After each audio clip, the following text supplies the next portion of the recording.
our recent TED Talk video, we listened to Mel Fugate talk about legal versus ethical liability. He talked about how the trend is getting worse, and I would definitely agree with him. He talked about bullying in the workplace and that it is not just kids' stuff anymore, that it is epidemic, and I also would agree. He talked about how 98% in a Harvard Business Review shared that they have either been a part of or witnessed unethical behavior in their workplace. That amount is astonishing, but again, I would believe that that is true.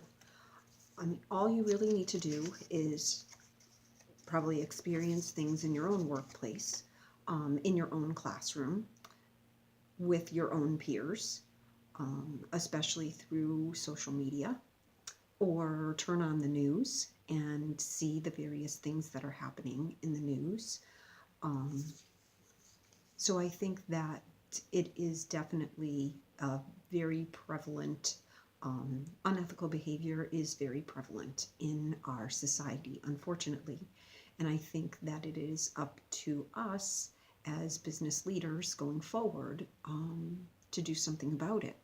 And um, he discussed in the video why leaders should care, and looking at the numbers of those who are intentionally decreasing their work effort or intentionally decreasing their time spent at work, losing time at work to avoid an offender, having performance decline because perhaps they can't concentrate on what they're doing, or they've actually left the place of business because of these types of feelings. I think that it is important, and those say to us, we need to do something about it. We need to be proactive about making sure that we're not creating that kind of culture within our business. I think one of the numbers that I found astonishing when listening to his video was when he discussed how much time executives claim that they are dealing with unethical behavior. The equivalent of 7 weeks of time. That is almost 2 months of an executive's time at work spent dealing with unethical behavior. Just unacceptable and no need. We really need to take a proactive approach and do something about this. I think he is right that ethics are a test of character. I think that it is important that we look at individuals to be sure that they have a certain level of ethics, that they bring that to the table when we're looking at hiring and filling positions. Then what are we doing within the business? What are we doing to create that ethical environment? Are we, from the top down, making sure that we are providing that type of atmosphere, making sure that we're providing trainings to be sure that we're treating not just each other, but perhaps customers, perhaps other businesses that we're doing business with. Are we making ethical decisions in every part of our business? I think that he is right that unethical leadership breeds unethical behaviors. This kind of goes a little bit along with when we discussed the whole white-collar crime thing. Certainly white-collar crime is unethical behavior.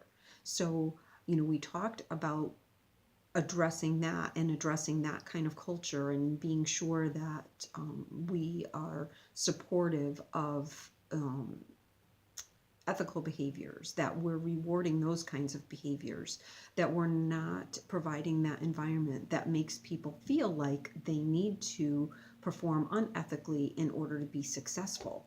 So I think, this is sort of right along that same discussion that we had about white collar crime. I think that one of the most powerful things that was said in this video was that you should not delegate ethics. I do believe that any kind of culture comes from the top down. I think that it is important that the leaders at the top are setting the standard, and in this case, setting the ethical behavior standard, making sure that there are consequences for those who are not following ethical behaviors, and no matter what position they are in. Some of the things that he had gone over was the, halo of reputations.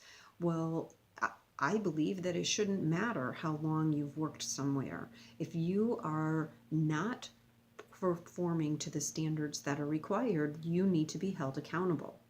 I think, the one of his other ones was about being the boss too long.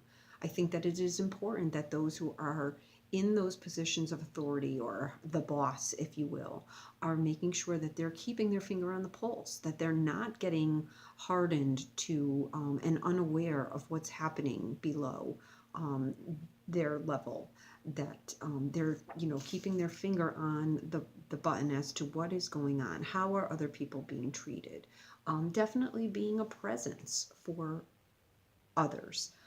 Modeling does matter, making sure that they're modeling those behaviors that they are expecting from their employees, that they are performing ethically, so that their employees and others know that that is the expectation.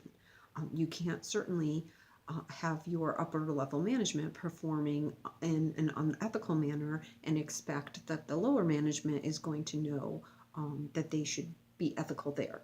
So it is definitely important that we work from the top down. The cartoon that he had about clearing the ethical liability hurdle, I think, is very true. Just going over that legal hurdle is not enough.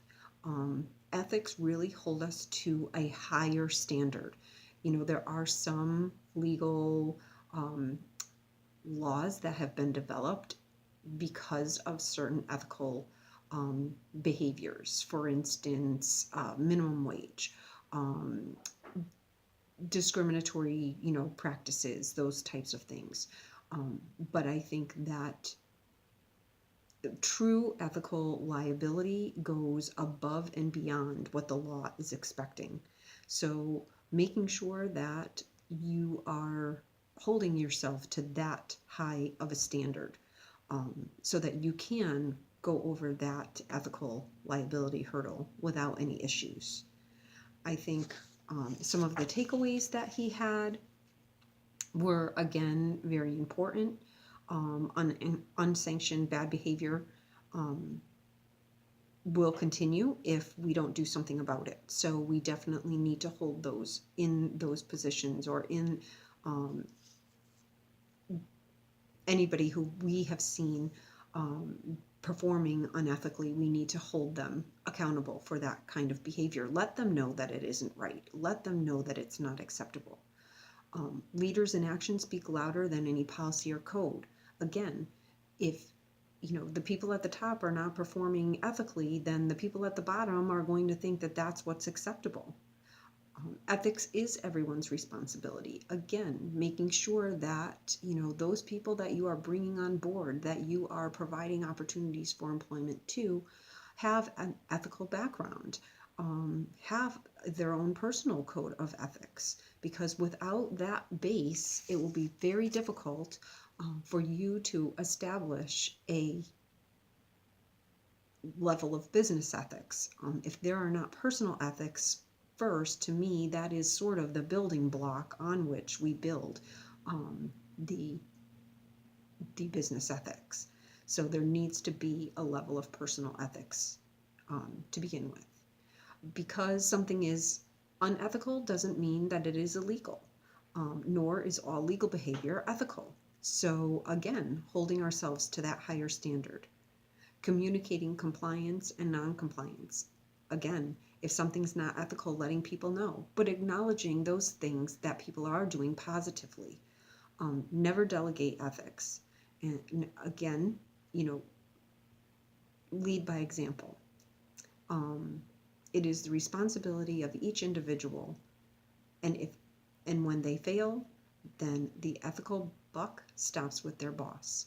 So anybody who is in that type of leadership role needs to be sure that they understand the responsibility that they hold, that they need to be able to step up and step in and take action.